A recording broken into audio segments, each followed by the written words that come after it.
Hello friends, स्वागत है आप सभी का मेरे YouTube channel SV coaching classes पर। और देखिए आज हमें क्या डिस्कशन करना है। तो आज हमें आपकी 10th साइंस में यानी के विषय में जो इम्पोर्टेंट टॉपिक या आपके प्रश्न बन सकते हैं उनका डिस्कशन करना है ना। यानी कि आज हमें आपके साइंस के संपूर्ण सिलेबस में है ना कौन कौन से टॉपिक हैं या कौन कौन से प्रश्न हैं जो महत्वपूर्ण है आपके एग्जाम में आ सकते हैं या अभी तक ज्यादातर देखने को मिले हैं, है ना। तो उनका डिस्कशन मुझे आपसे करना है। देखिए, आप आगे बढ़ने से पहले एक बात मैं और आपको बता देता हूं कि आज ये टॉपिक मैं आपको जो बता रहा हूं, अगर आप इनको ध्यान से पढ़ लेते हैं, देख लेते हैं और तैयार कर लेते हैं, है ना, तो एग्जाम में 90 प्लस नंबर लाने की ये गारंटी है ना। अब 100 में 100 की बात तो मैं नहीं करता हूं, है ना, लेकिन आप 90 प्लस का स्कोर आसानी से कर सकते हैं। ठीक, तो आपको पता है कि साइंस में हमारी 3 साइंस होती है 10th क्लास में। पहली फिजिक्स होती है, दूसरी केमिस्ट्री होती है यानी रसायन विज्ञान, और तीसरी होती है बायोलॉजी यानी जीव विज्ञान। तो सबसे पहले हमें डिस्कशन करना है फिजिक्स के बारे में, है ना। फिजिक्स में कौन कौन से टॉपिक हैं या कौन कौन से प्रश्न हैं जो आपके एग्जाम में देखने को मिल सकते हैं। तो सबसे पहले देखिएगा फिजिक्स के बारे में यहां पर लिखा हुआ है भौतिक विज्ञान। ठीक, तो नंबर फर्स्ट देखिए, पहला जो चैप्टर है आपकी एनसीईआरटी में, है ना, सब एक ही में मर्ज कर दिया पूरा। यानी प्रकाश का परावर्तन, प्रकाश का अपवर्तन और लेंस, तीनों को मिला करके चैप्टर का एक ही नाम दे दिया, प्रकाश का अपवर्तन और परावर्तन। लेंस का नाम हटा दिया चैप्टर से, लेकिन चैप्टर के अंतर्गत आपको लेंस देखने को मिल जाएगा, है ना। तो प्रकाश का परावर्तन और अपवर्तन नाम से आपके एनसीईआरटी में चैप्टर नंबर फर्स्ट दिया गया है। पहले ये चैप्टर क्या होते थे, सब अलग अलग होते थे, डिटेल में होते थे, ज्यादा होते थे, है ना, इनके बारे में ज्यादा जानकारी दी गई होती थी। लेकिन जब से कंबाइंड कर दिया है तब से बहुत कम, एकदम शॉर्ट कर दिया लेसन्स को। लेकिन जब एग्जाम में प्रश्न आता है तो डीपली पूछ लिया जाता है। यानी आपको यहाँ पर सिलेबस में थोड़ा सा कम दिखाया, लेकिन पूछता आपसे डीपली है ना। तो सभी को विधिवत आपको देखना है बिल्कुल। तो सबसे पहला जो हमारा चैप्टर बनेगा वो है आपका प्रकाश का परावर्तन, रिफ्लेक्शन ऑफ लाइट। तो reflection of light chapter number first जो आपका है, उससे देखिए हमें क्या क्या पढ़ना है। तो यहां पर आपको पढ़ना है परावर्तन व उसके नियम, यानी प्रकाश का परावर्तन क्या होता है, इसके नियम लिखिए। 2 नियम होते हैं प्रकाश के परावर्तन की परिभाषा, और 2 नियम आपको प्रिपेयर करना है, तैयार करना है। ठीक, उसके बाद समतल दर्पण के गुण। उसके बाद इस चैप्टर में आपको दर्पण के बारे में पढ़ना होगा। दर्पण 2 प्रकार का, गोली दर्पण, समतल दर्पण, है ना। तो गोली में आपका उत्तल अवतल आ जाएगा, समतल दर्पण आपका अलग होता है। तो समतल दर्पण के जो गुण हैं, मैंने अपने चैनल पर सारे वीडियो उपलब्ध करवा रखे हैं, है ना, उनको आप देख सकते हैं। मैंने जो टॉपिक यहाँ पर लिखे हैं वो सभी आपको मेरे चैनल पर मिल जाएंगे, तो आप उनको वहां पर देख सकते हैं। मैंने इसमें जो भी लिखा है वो सब मेरे चैनल पर उपलब्ध है, आप उसको वहां पर जाकर के देख सकते हैं, प्रिपेयर कर सकते हैं। ठीक, तो समतल दर्पण की गुण या विशेषताएं, जैसे पूछता कि समतल दर्पण की फोकस दूरी अनंत होती है, समतल दर्पण का आवर्धन कितना होता है, +1 होता है, समतल दर्पण प्रतिबिंब कैसे बनाता है, तो आभासी सीधा बनाता है, समतल दर्पण के सामने कोई व्यक्ति की लंबाई 2 मीटर, तो उसके प्रतिबिंब की लंबाई कितनी होगी, तो 2 मीटर। इस तरीके के छोटे मोटे जो प्रश्न निकल कर आते हैं वो समतल दर्पण के गुण या विशेषताओं से निकल करके आते हैं। ठीक, तो यहां पर समतल दर्पण के गुण या विशेषताएं हो जाएंगी। उसके बाद आपको मिलेगा दर्पण से संबंधित बहुत सारी परिभाषाएं, वक्रता त्रिज्या की परिभाषा, ध्रुव की परिभाषा, वक्रता केंद्र की परिभाषा, फोकस दूरी की परिभाषा, ये सब परिभाषाएं मिलती हैं। वहां से 2 परिभाषाएं ज्यादा इंपॉर्टेंट होती है। कौन कौन सी, तो पहली है आपकी मुख्य फोकस, पूछ लेता है कि दर्पण का मुख्य फोकस किसे कहते हैं, है ना, ये पूछ लेगा। या दूसरी आपसे पूछा जा सकता है कि वक्रता केंद्र या वक्रता त्रिज्या बताइए, है ना, तो वो भी आपको थोड़ा सा प्रिपेयर कर लेना। 3 डेफिनेशन है छोटी छोटी, आप उनको देख सकते हैं। ठीक, उसके बाद देखिएगा आभासी व वास्तविक प्रतिबिंब। अब पता है आपको दर्पणों के द्वारा 2 प्रकार के प्रतिबिंब बनते हैं, एक आभासी बनता है और एक वास्तविक बनता है। तो दोनों प्रतिबिंब कैसे बनते हैं, उनकी डिफिनेशन क्या बनेगी और उनमें डिफरेंस क्या होगा, ये आपको प्रिपेयर करना है, तैयार करना है। ठीक, उसके बाद उत्तल व अवतल दर्पण के उपयोग। उत्तल और अवतल दर्पण का उपयोग कहां कहां पर होता है, इनके उपयोग के बारे में आपको प्रिपेयर करना है। ठीक, उसके बाद अवतल दर्पण द्वारा विभिन्न स्थिति में प्रतिबिंब का बनना। अवतल दर्पण टोटल 6 स्थितियों में प्रतिबिंब बनाता है। आपकी किताब में या आपने पढ़ा होगा, जब वस्तु अनंत पर हो, जब वस्तु अनंत व वक्रता केंद्र के बीच में हो, जब वस्तु वक्रता केंद्र पर हो, जब वस्तु वक्रता केंद्र व फोकस के बीच में हो, जब वस्तु फोकस पर हो, जब वस्तु फोकस व ध्रुव के बीच में हो। इस तरीके की 6 स्थितियां आपने पढ़ी होंगी। तो उन 6 स्थितियों के केवल डायग्राम आपको अच्छे से प्रैक्टिस कर लेना है, क्योंकि मेन डायग्राम होता है। डायग्राम को देख देख करके थ्योरी तो आप उतार ही डालोगे उसकी, है कि नहीं, लेकिन डायग्राम आपका सही होना चाहिए। और इस डायग्राम को बनाने से पहले आपको पेंसिल से डायग्राम बनाना है, ताकि गलत हो जाए तो मिटाने में आसानी रहे। सीधे पेन या स्केच से बनाएंगे तो गलत हो गया कहीं भी तो वहां पर आपको काटना पड़ जाएगा। और मेन डायग्राम होता है, अगर डायग्राम गलत हो गया तो फिर नंबर आपको नहीं मिलेगा। लिख तो कोई भी ले जाएगा उसके विषय में, ठीक। तो मेरे चैनल पर उपलब्ध है, आप इसको वहां पर देख सकते हैं। तो ये 6 स्थितियां आपको तैयार करनी, इसमें कुछ छोड़ना नहीं है, किसी भी स्थिति को छोड़ना नहीं है, ठीक। उसके बाद देखिएगा, लिखा हुआ है कि दर्पण की वक्रता, त्रिज्या व फोकस दूरी में संबंध का निगमन। उत्तल दर्पण, अवतल दर्पण की फोकस दूरी और वक्रता त्रिज्या में संबंध का एक डेरिवेशन होता है, F बराबर R/2 या R बराबर 2F होता है। इस संबंध के निगमन की प्रैक्टिस आपको कर लेनी है, ये आपके एग्जाम में आ सकता है, ठीक। उसके बाद देखिएगा, लिखा रेखीय आवर्धन परिभाषा सूत्र व सवाल।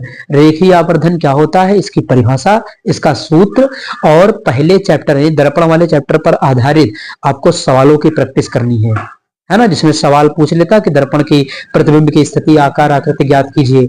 इस तरीके के प्रश्न पूछे जाते हैं, तो आपको इसके सवालों की प्रैक्टिस करनी है, ठीक। तो पहला चैप्टर हो गया। सेकंड देखिए, चैप्टर नंबर 2 आपका आ जाएगा प्रकाश का अपवर्तन। अब अपवर्तन में आपको क्या पढ़ना है, तो अपवर्तन व उसके नियम, यानी अपवर्तन क्या होता है, अपवर्तन के कितने नियम हैं, वो आपको पढ़ना है, ठीक। उसके बाद अपवर्तनांक व प्रकाश की चाल में संबंध।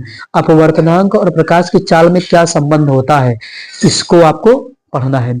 उसके बाद प्रकाश किरणों की उत्क्रमणीयता का सिद्धांत, ये डेरिवेशन है प्रकाश किरणों की उत्क्रमणीयता का सिद्धांत, मैंने अपने चैनल पर करवाया है, आप उसको वहां पर देख सकते हैं, ठीक।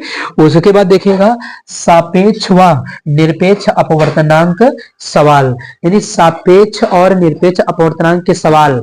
कांच के सापेक्ष जल का अपवर्तनांक इतना है, तो जल के सापेक्ष कांच का अपवर्तनांक बताइए। इस तरीके के छोटे छोटे सवाल होते हैं, वो चैप्टर सेकंड में आपके आते हैं। इन सवालों की प्रैक्टिस आपको करनी है ना, ये जरूरी है, यहां से आपको सवाल देखने को मिल सकता है, ठीक। उसके बाद क्रांतिक कोण, क्रिटिकल एंगल क्या होता है, तो क्रांतिक कोण क्या होता है। उसके बाद पूर्ण आंतरिक परावर्तन व इस पर आधारित घटनाएं। देखिए, क्रांतिक कोण और पूर्ण आंतरिक परावर्तन, ये भी दोनों आपके एग्जाम की दृष्टि से मोस्ट इंपॉर्टेंट है। पूर्ण आंतरिक परावर्तन के 2 नियम भी होते हैं, तो उसको आपको देख लेना है ना। अपवर्तनांक क्रांतिक कोण में संबंध थोड़ा सा देख लेना है आपको, ठीक। तो इस पर आधारित जो घटनाएं हैं, जैसे हीरे का चमकना, पूर्ण आंतरिक परावर्तन पर आधारित घटना हीरे का चमकना, या हीरा क्यों चमकता है, प्रश्न आता है इस तरीके का, ये वाला। उसके बाद रेगिस्तान में मरीचिका, तो रेगिस्तान में मरीचिका, है ना, ये प्रश्न भी बहुत आता है। तो ये 2 घटनाएं पूर्ण आंतरिक परावर्तन पर आधारित है। हालांकि कई सारी घटनाएं हैं, मैंने अपने चैनल पर आपको बता रखा, तो आप देख सकते हैं, वहां पर शॉर्ट क्वेश्चन में आपसे पूछा जा सकता है, ठीक। तो ये पढ़ लेंगे आप चैप्टर नंबर 2 के विषय में। चैप्टर नंबर 3 है आपका लेंस। चलिए लेंस में देखते हैं क्या पढ़ना है। लेंस की अपसारी व अभिसारी प्रकृति, यानी लेंस की अपसारी व अभिसारी प्रकृति, ये converging and diverging nature of lens क्या होता है, मैंने अपने चैनल पर बता रखा है, आप उसको वहां से प्रिपेयर कर सकते हैं, ठीक। उसके बाद देखिएगा, सेकंड लिखा है उत्तल लेंस द्वारा विभिन्न स्थितियों में प्रतिबिंब का बनना। जैसे दर्पण में अवतल दर्पण 6 स्थितियों में प्रतिबिंब बनाता है, वैसे उत्तल लेंस, यानी लेंस में उत्तल लेंस आपका 6 स्थितियों में प्रतिबिंब बनाता है। तो सारी स्थितियों के डायग्राम की प्रैक्टिस आपको करनी है, ठीक। तो ये आपको तैयार करना है। उसके बाद लेंस की क्षमता सूत्र व सवाल, यानी लेंस की क्षमता परिभाषा, उसका सूत्र P बराबर 1/f, मीटर में होता है तब, सेंटीमीटर में तो 100/f, है ना, P बराबर 100/f। तो ये हो जाएगा लेंस की क्षमता, इसका सूत्र। और लेंस के न्यूमेरिकल्स, यानी लेंसों पर आधारित जो न्यूमेरिकल्स आते हैं, उनकी प्रैक्टिस आपको करनी है। तो ये रहे आपके फिजिक्स के 3 चैप्टर, प्रकाश का परावर्तन, अपवर्तन और लेंस। इनमें क्या क्या मोस्ट इंपॉर्टेंट टॉपिक हैं जो आपके एग्जाम में आ सकते हैं वो मैंने यहाँ पर बता दिया है। आप इसका स्क्रीनशॉट ले लीजिए, फिर इसके बाद अगले जो चैप्टर हैं उनके इंपॉर्टेंट टॉपिक्स मैं आपको बता देता हूं।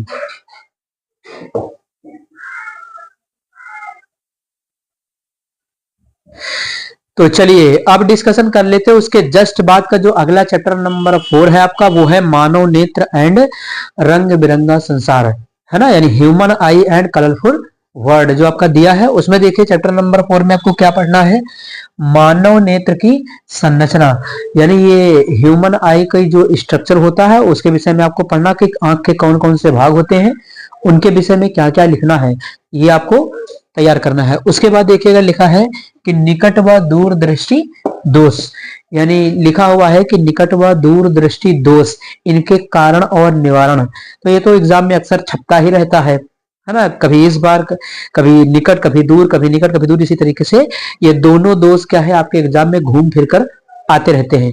तो इसको जरूर तैयार कर लीजिएगा, है ना, निकट और दूर दृष्टि दोष, कारण और निवारण, है ना, विधिवत तैयार कर लीजिएगा इसको। ठीक, उसके बाद देखिए समंजन क्षमता लिखा हुआ है, छोटी डिफिनेशन है समंजन क्षमता, इसको आपको तैयार करना है। उसके बाद देखिए लिखा कि प्रकाश का प्रकीर्णन व इस पर आधारित घटनाएं, यानी प्रकाश का प्रकीर्णन और उस पर आधारित घटनाएं, है ना, जैसे खतरे का सिग्नल लाल होता है ना, ये होता, आसमान का कलर नीला क्यों होता है ना। इस प्रकार से छोटे छोटे प्रश्न आपके एग्जाम में देखने को मिलते हैं, वो प्रकाश के प्रकीर्णन की घटना पर आधारित होते हैं, है ना। तो ये आपको प्रिपेयर करना है कि प्रकाश के प्रकीर्णन पर आधारित जो भी घटनाएं हैं, कई सारी घटनाएं हैं, मैंने अपने वीडियो में बता रखा है, आप उसको देख करके कर सकते हैं। ठीक, चलिए उसके बाद अगला देखिएगा प्रकाश का वर्ण विक्षेपण। तो प्रकाश का वर्ण विक्षेपण, जब प्रिज्म से प्रकाश को पास करते हैं तो 7 रंगों में बिखर जाता है ना, उसी को क्या कहते हैं, प्रकाश का वर्ण विक्षेपण। तो इसको आपको तैयार कर लेना है। तो चैप्टर नंबर 4 में आपको इतने टॉपिक प्रिपेयर करना है। उसके बाद चैप्टर नंबर 5 है आपका विद्युत धारा, इलेक्ट्रिक करंट। ठीक, इसमें देखिए क्या पढ़ना है, देखिए धारा व आवेश में संबंध, धारा व आवेश में संबंध, Q बराबर IT या Q बराबर NE फार्मूला आता है, ये आपको प्रिपेयर करना है। इस पर छोटा मोटा सवाल भी देखने को मिल जाता है ऑब्जेक्टिव टाइप में। ठीक, उसके बाद विद्युत परिपथ, ये विद्युत परिपथ क्या होता है, इसका डायग्राम और इसमें कौन कौन से उपकरण लगे होते हैं वो आपको बताना होता है। ठीक, उसके बाद लिखा कि प्रतिरोध, तो प्रतिरोध कैपिटल R से रिप्रेजेंट करते ओम मात्रक होता है ना, तो इसको आपको पढ़ना प्रतिरोध। फिर ओम का नियम व प्रायोगिक सत्यापन, देखिए ओम का नियम तो अक्सर छपता रहता है एग्जाम में, है ना, ये छपने वाला प्रश्न हो गया ओम का नियम। लेकिन अगर ये बड़ा प्रश्न आया तो ओम का नियम कहेगा और ओम के नियम का प्रायोगिक सत्यापन बताइए, ये आपको प्रिपेयर करना है। अगर लॉन्ग में क्वेश्चन आता तो आपको पूरा करना पड़ेगा। ठीक, उसके बाद देखिएगा लिखा है श्रेणी व समांतर क्रम संयोजन व सवाल। श्रेणी क्रम समांतर क्रम संयोजन से एक सवाल तो 100% आता है, आपके एग्जाम में डायग्राम बना करके दे दिया जाएगा, उसमें आप श्रेणी क्रम ढूंढिए, समांतर क्रम ढूंढिए, लगाइए, सॉल्व कीजिए, आंसर प्राप्त कीजिए, है ना। तो यहां से एक सवाल आपको मिलेगा ही मिलेगा, तो आप उसकी प्रैक्टिस कर लीजिएगा। ठीक, उनके डेरिवेशन को भी देख लीजिएगा दोनों के। उसके बाद है विद्युत शक्ति, विद्युत शक्ति या विद्युत सामर्थ्य, इलेक्ट्रिक पावर कहते हैं इसको, है ना। तो विद्युत शक्ति क्या होती है, इसका मात्रक ये आपको याद रखना है। ठीक, किलोवाट घंटा व जूल में संबंध, छोटा रिलेशनशिप है किलोवाट घंटा और जूल में संबंध है। ठीक, इसको आपको प्रिपेयर करना है। उसके बाद विद्युत ऊर्जा व सवाल, यानी विद्युत ऊर्जा इलेक्ट्रिक एनर्जी, है ना, क्या होती है, इसका फार्मूला, और इस पर आधारित छोटे मोटे सवाल आते रहते हैं कि कोई वस्तु जो है इतनी ऊष्मा की खपत कर रही तो बताइए कितनी ऊर्जा का उपयोग करेगी, इस तरीके के सवाल आते हैं। ये मैंने अपने वीडियो में करवा रखा है, 10th साइंस इंपॉर्टेंट क्वेश्चन, आप डाल दीजिए, आपको वीडियो मिल जाएगा वहां पर। तो चैप्टर नंबर 6 में आपको इतने तैयार करने हैं, है ना, 5th में। तो चैप्टर नंबर 5th में आपको इतने सवाल, इतने टॉपिक जो है तैयार करने हैं। ठीक, उसके बाद देखते हैं चैप्टर नंबर 6, आपका 6 जो है आपका वो है विद्युत धारा का चुंबकीय प्रभाव, यानी चैप्टर नंबर 6 जो है विद्युत धारा का चुंबकीय प्रभाव। इसमें देखिए आपको क्या पढ़ना है, विद्युत धारा का चुंबकीय प्रभाव, यानी विद्युत धारा का चुंबकीय प्रभाव क्या होता है ना, इसमें आपको पता होना चाहिए। ठीक, उसके बाद लिखा चुंबकीय बल रेखाएं व इनके गुण, चुंबकीय बल रेखाएं और इनके गुण बहुत सारे होते हैं, ये टॉपिक आपको पढ़ना है। फिर उसके बाद चुंबकीय बल रेखाओं की दिशा ज्ञात करने के नियम। तो चुंबकीय बल रेखाओं की दिशा ज्ञात करने के दो नियम होते हैं, एक मैक्सवेल का दक्षिणावर्ती पेच का नियम, है ना, उन्होंने बताया कि जिस पेच को कसते हैं, है ना, ये नियम है आपका। तो मैक्सवेल का दक्षिणावर्ती पेंच का नियम है। और दूसरा आपको मिल जाएगा, यहाँ पर देखिए लिखा है दाएं हाथ के अंगूठे का नियम, यानी दाएं हाथ के अंगूठे का नियम। देखिए दाएं हाथ के अंगूठे का नियम और फ्लेमिंग के नियम अलग अलग हैं। दाएं हाथ के अंगूठे का जो नियम है वो विद्युत बल रेखाओं की दिशा ज्ञात करने का नियम है, और फ्लेमिंग के जो नियम है दोनों, वो विद्युत धारा ज्ञात करने के नियम है। दोनों में डिफरेंस है। ऑब्जेक्टिव प्रश्न में आए तो गड़बड़ न कर दीजिएगा, है ना, कि पता लगे फ्लेमिंग का पूछा तो दाएं हाथ के लगा दिए फटाक से। तो ध्यान से पढ़ लीजिएगा तब लगाइएगा उसको, ठीक। उसके बाद देखते हैं कि क्या लिखा है, बायोसेवर्ट का नियम, बायोसेवर्ट नियम, बायोसेवर्ट्स लॉ, है ना, इसको आपको पढ़ लेना है, ठीक। उसके बाद देखिए लिखा आरेस्टेड का प्रयोग, आरेस्टेड का प्रयोग क्या होता है, उसका डायग्राम, उसकी थ्योरी आपको तैयार करनी है। उसके बाद देखिए लिखा फ्लेमिंग के दाएं व बाएं हाथ के नियम, है ना, तो फ्लेमिंग के दाएं और बाएं हाथ के नियम, ये विद्युत धारा ज्ञात करने के नियम होते हैं, है ना। बल की दिशा भी इनकी सहायता से पता चल जाती है ना। तो ये दोनों नियम आपको तैयार कर लेने हैं। एक समान धारावाही चालक पर लगने वाले बल का सूत्र, तो F बराबर IBL sin थीटा, है ना, ये फार्मूला जो आता है वो इसी का डेरिवेशन है, सबसे लास्ट वाले का जो बताया है ना, कि एक समान धारावाही चालक पर लगने वाले बल का सूत्र F बराबर IBL sin थीटा। तो इसका निगमन भी देख लेना है और इसके सवाल की प्रैक्टिस कर लेनी है, एक सवाल आपको एग्जाम में देखने को मिल जाता है, ठीक।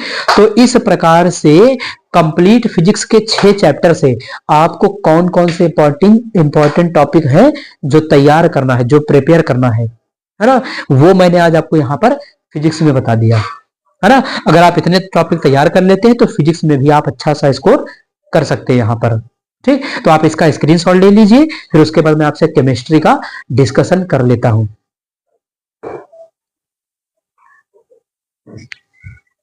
यानी रसायन विज्ञान का, अब देखिए इसमें जो आपका पहला चैप्टर है वो है आपका रासायनिक अभिक्रियाएं एवं समीकरण, यानी केमिकल रिएक्शंस एंड इक्वेशन, है ना।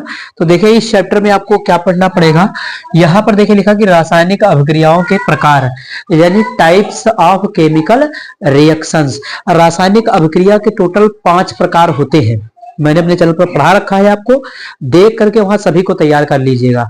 प्रकार में कौन कौन आता है, तो संयोजन अभिक्रिया, वियोजन अभिक्रिया, विस्थापन अभिक्रिया, ऊष्माक्षेपी व ऊष्माशोषी अभिक्रिया, ऑक्सीकरण व अपचयन अभिक्रिया, और उसी का नाम क्या दे दिया जाता है, एक रेडॉक्स अभिक्रिया, है ना।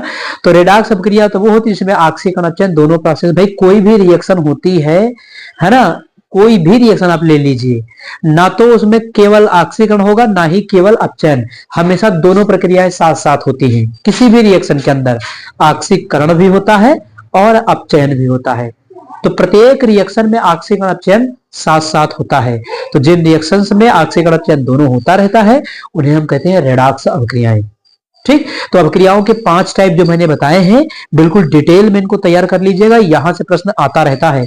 संयोजन अभिक्रिया, वियोजन अभिक्रिया, विस्थापन अभिक्रिया, ऊष्माक्षेपी व ऊष्माशोषी, और ऑक्सीकरण व अपचयन, ठीक, जिसको रेडॉक्स कह दिया जाता है, ये आप तैयार कर लीजिएगा, ठीक। तो ये हो गया। उसके बाद देखिए लिखा रासायनिक समीकरण को संतुलित करना, रासायनिक समीकरण को संतुलित करना, यहां से भी आपको प्रश्न देखने को मिल सकता है, इस टॉपिक को अच्छे से तैयार कर लीजिएगा। और अगर नहीं आता है तो मेरे चैनल पर मैंने बैलेंस करना सिखाया है, आप वहां पर इसको देख सकते हैं। उसके बाद संक्षारण और विकृत गंधिता, है ना, संक्षारण लोहे पर जंग लगने की प्रक्रिया का क्रिया विधि सहित या समीकरण सहित वर्णन कीजिए। तो मैंने बताया है, आप उसको देख सकते हो, लिख सकते हैं, ठीक। विकृत गंधिता खाद्य पदार्थों का तेल या वसा के द्वारा नष्ट होना, है ना, तैलीय खाद्य पदार्थों का नष्ट होना विकृत गंधिता होता है। ये कैसे होता है, इसको रोकने के क्या उपाय है, सब मैंने आपको बताया है, आप देख सकते हैं, ठीक। तो इसको तैयार कर लीजिएगा। चैप्टर नंबर आपका जो सेकंड है ना। अब दूसरा चैप्टर जो आपका सेकंड है वो अम्ल, क्षार और लवण है। इसमें आपको क्या पढ़ना है, तो देखिए लिखा हुआ है कि अम्ल के प्रकार, अम्ल के प्रकार, अम्ल का प्रकार का मतलब ये है कि मैंने आपको पढ़ाया है कि जो है प्रबल अम्ल होता है और दुर्बल अम्ल होता है। एक तो क्लासिफिकेशन ये हो जाएगा, प्रबल अम्ल, दुर्बल अम्ल। देखिए क्लासिफिकेशन बहुत तरीके से हो सकता है, प्रबल अम्ल, दुर्बल अम्ल, कार्बनिक अम्ल, कार्बनिक अम्ल, है ना। तो क्लासिफिकेशन कई टाइप से है। तो आप यहाँ पर जो ध्यान देना है आपको, जो प्रश्न आपके एग्जाम में आता है, निम्नलिखित में से कौन प्रबल अम्ल है, निम्नलिखित में से कौन दुर्बल अम्ल है। तो प्रबल अम्ल और दुर्बल अम्ल कौन कौन से होते हैं मैंने आपको बता रखा है, आप वीडियो में देख सकते हैं। या यहाँ भी सुन लीजिए कि जितने भी कार्बनिक अम्ल होते हैं जिनमें कार्बन पाया जाता है सारे दुर्बल होते हैं, और जितने अकार्बनिक अम्ल होते हैं वो प्रबल होते हैं। ठीक, उसके बाद लिखा है प्राकृतिक स्रोत, यानी जो अम्ल होते हैं, है ना, वो प्राकृतिक स्रोत। आपको पता है कि बहुत सारी प्राकृतिक चीजों में विभिन्न प्रकार के अम्ल पाए जाते हैं, है ना। जैसे आंवला है, सिट्रिक अम्ल नींबू है, इनमें पाया जाता है। टार्टरिक अम्ल इमली में है, एसिटिक अम्ल सिरके के अंदर पाया जाता है ना। तो इस तरीके से मैलिक अम्ल सेब के अंदर है, ऑक्जेलिक अम्ल टमाटर के अंदर है। तो प्राकृतिक पदार्थों के अंदर कौन कौन से अम्ल पाए जाते हैं ये थोड़ा सा याद कर लीजिएगा, क्योंकि यहाँ से प्रश्न आ सकता है कि ये अम्ल जो दे दिया जाएगा कि एक अम्ल देकर के पूछ लिया जाएगा कि किसमें पाया जाता है। थोड़ा सा ये याद कर लीजिएगा। मैंने अपने चैनल पर आपको बता रखा है, वीडियो में आप देख सकते हैं वहां पर। ठीक, उसके बाद आर्हेनियस की अम्ल क्षार अवधारणा व उदाहरण तथा दो रासायनिक गुण उपयोग, यानी अम्ल क्षार की आर्हेनियस अवधारणा या आर्हेनियस की परिभाषा। अम्ल क्षार की परिभाषा कई वैज्ञानिकों ने दी है, तो आपके सिलेबस में आपके 10th लेवल पर आर्हेनियस की दी गई है ना। तो आर्हेनियस की परिभाषा पढ़ लीजिएगा, दो एग्जाम्पल तैयार कर लीजिए, कम से कम दो रासायनिक गुण इनके और कुछ उपयोग तैयार कर लीजिएगा। ठीक, तो ये हो जाएगा अम्ल क्षार की आर्हेनियस अवधारणा में। उसके बाद लवण के प्रकार। देखिए लवण क्या होता है, लवण के प्रकार। तो लवण के प्रकार में मैंने आपको पढ़ाया अम्लीय लवण, क्षारीय लवण, संकर लवण, द्विक लवण, मिश्रित लवण, है ना। तो द्विक लवण और मिश्रित लवण यहां से ज्यादा इंपॉर्टेंट प्रश्न बन जाता है, या एग्जाम में ऐसा ऑब्जेक्टिव प्रश्न आ जाता है कि निम्नलिखित में से कौन अम्लीय लवण है, निम्नलिखित में से कौन क्षारकीय लवण है। तो ये आपसे पूछ लिया जाता है, तो वो आप जो लवण के प्रकार पढ़ लेंगे तो आपको तैयार हो जाएगा। ठीक, तो ये तैयार कर लेना है। उसके बाद सूचक व उसके प्रकार, मैंने आपको इंडिकेटर पढ़ाया है, सूचक, प्राकृतिक सूचक और कृत्रिम सूचक, है ना। फिनाल्फथिलीन, मिथिल ऑरेंज वगैरह कृत्रिम सूचक होते हैं। तो इनमें प्रश्न पूछ लेता है कि इनका अम्लीय माध्यम में, क्षारीय माध्यम में रंग क्या होगा। तो इस चीज को आपको प्रिपेयर करना है ना। सूचक और उसके प्रकार पढ़ लेने हैं आपको। उसके बाद बहुत सारे आपके में सॉल्ट दिए गए हैं, आपके सिलेबस में बहुत सारे सॉल्ट दिए गए, जैसे क्या है, ब्लीचिंग पाउडर है, व्यंजक चूर्ण, ठीक। उसके बाद धावन सोडा है आपका, sodium carbonate decahydrate. Baking soda आपका दिया है, सोडियम बाइकार्बोनेट। उसके बाद लिखा पीओपी, प्लास्टर ऑफ पेरिस, ठीक। ये तो इनको बनाने की विधि, इनके दो रासायनिक गुण और दो उपयोग कम से कम आपको तैयार कर लेने हैं सभी के विषय में। इन चारों में से कोई एक आपके एग्जाम में छप जाएगा, है ना, इसलिए ध्यान से पढ़ लीजिएगा इसको। उसके बाद पीएच मान सवाल, तो पीएच मान के सवालों की प्रैक्टिस आपको कर लेना है, यहां से आपको सवाल देखने को मिल सकता है। ठीक, तो चैप्टर नंबर 2 में ये टॉपिक हो गए। फिर देखिएगा चैप्टर नंबर जो 3 है आपका, यानी धातु और अधातु। तो सबसे पहले धातु और अधातु में अंतर, भौतिक गुणों के आधार पर और कम से कम दो रासायनिक गुणों के आधार पर आपको आना चाहिए। ठीक, तो यही देखिए लिखा धातु व अधातु में अंतर, रासायनिक गुण और उपयोग, यानी धातु व धातु के कम से कम दो दो रासायनिक गुण और उपयोग आपको तैयार करना है। उसके बाद सक्रियता श्रेणी, धातुओं की सक्रियता श्रेणी या धातुओं की क्रियाशीलता श्रेणी क्या होती है, इसकी परिभाषा, इसके लक्षण, तो ये आप तैयार कर लीजिएगा। ठीक, उसके बाद मिश्र धातुएं व इनके उपयोग, मिश्र धातुएं क्या होती है, इनके उपयोग बताइए। ठीक, उसके बाद धातु कर्म आ जाएगा। धातु कर्म में आपका चुंबकीय पृथक्करण विधि और फेन प्लवन विधि, मैंने आपको पढ़ाया है चुंबकीय पृथक्करण विधि, फेन प्लवन विधि, आप देख सकते हो उसको। उसके बाद धातु कर्म की रासायनिक विधियों में भर्जन, निस्तापन, प्रगलन, गालक, विद्युत अपघटन, है ना। तो भर्जन, निस्तापन, प्रगलन, गालक, है ना, ये सब डिफिनेशन आपकी इंपॉर्टेंट हो जाती है, क्या होती है, इनके रासायनिक समीकरण आपको तैयार कर लेना है।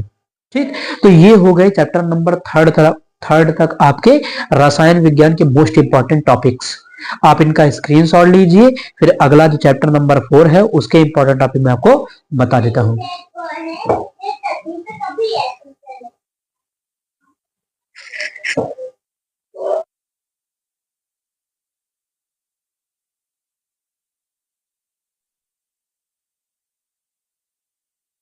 चलिए, तो लास्ट चैप्टर जो आपका चैप्टर नंबर 5 है बायोलॉजी में दिया गया है, हमारा पर्यावरण यानी अवर एनवायरमेंट, है ना। तो इसमें देखिए आपको क्या क्या पढ़ना है।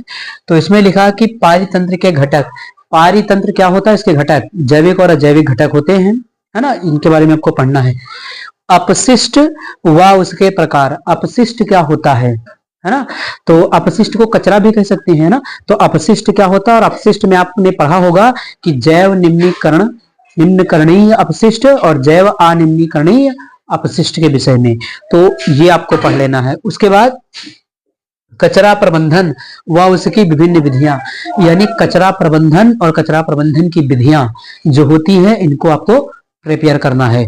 उसके बाद लिखा है कि ओजोन परत अम्ल वर्षा, यानी ओजोन परत का निर्माण कैसे होता है, या इस पर संक्षिप्त टिप्पणी लिखने के लिए आ जाता है।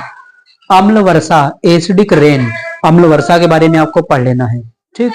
उसके बाद जैविक आवर्धन, ये छोटे छोटे टॉपिक हैं, है ना। उसके बाद खाद्य श्रृंखला व खाद्य जाल में अंतर, तो खाद्य श्रृंखला और खाद्य जाल में अंतर, है ना, ये इंपॉर्टेंट भी होता है, इसकी परिभाषाएं भी लिखने को आ सकती है आपके एग्जाम में, तो इसको तैयार कर लीजिएगा। उसके बाद 10% का नियम, यानी खाद्य श्रृंखला में ऊर्जा प्रवाह के 10% का नियम, जो लिंडेमैन नामक वैज्ञानिक ने दिया था, है ना, इस नियम को आपको तैयार कर लेना है। छोटे प्रश्न में आ सकता है लिखने के लिए 10% का नियम क्या होता है, या किसने दिया था, तो लिंडेमैन ने दिया था, है ना, और बताया था कि एनर्जी जो है एक ऊर्जा स्तर से दूसरे ऊर्जा स्तर में केवल 10% स्थानांतरित होती है, ठीक। उसके बाद हरित गृह प्रभाव, यानी ग्रीन हाउस इफेक्ट, तो ग्रीन हाउस इफेक्ट क्या होता है ना, इसके प्रभाव का वर्णन कीजिए, ठीक। इतने टॉपिक हो जाते हैं आपके चैप्टर नंबर 5 से, है ना। तो ये कंप्लीट सिलेबस का डिस्कशन हो गया आपके साइंस में, जो आपको इस बार बोर्ड एग्जाम के लिए प्रिपेयर करना है, तैयार करना है। इतना तैयार कर लेते हैं तो आप मैक्सिमम से मैक्सिमम 90+ नंबर अटेन कर सकते हैं, है ना, उसमें कोई दिक्कत नहीं है। तो इतना आप पढ़ते रहिए, तैयारी करते रहिए, और अगर चैनल पर नए हैं तो चैनल को सब्सक्राइब करें, वीडियो को लाइक करें और शेयर करते रहिए। तो चलिए फिर मिलते हैं अपने नेक्स्ट लेक्चर में। Thanks for watching this video.